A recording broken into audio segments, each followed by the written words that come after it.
সেই সংসদীয় অধিবেশনে এজেন্ডার সমূহ আলোচনা করেছি।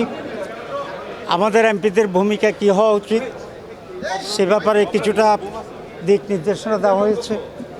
যেহেতু অধিকাংশই সদস্য নতুন, সে কারণেই সংসদের ফর্মালিটিস, তারপরে ক্রাইটেরিয়া, ক্যারেক্টার, ভাষা, এসব বিষয়ে আমরা কিছুটা তাদেরকে ব্রিফিং দিয়েছি করার জন্য। আর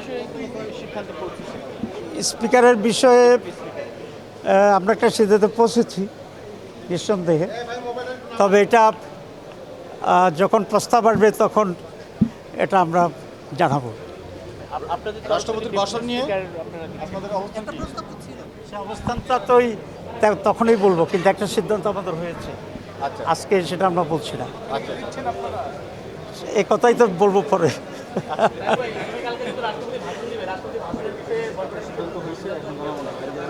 আমরা মনে করি রাষ্ট্রপতির ভাষণ দেওয়ার কোনো অধিকার নাই।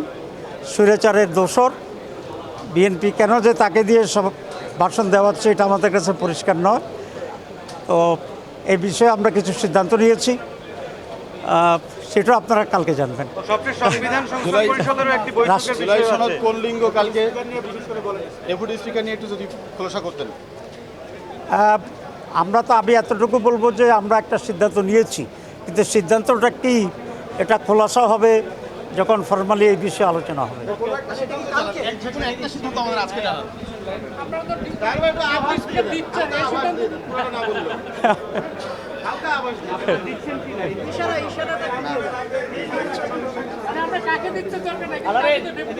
আচ্ছা,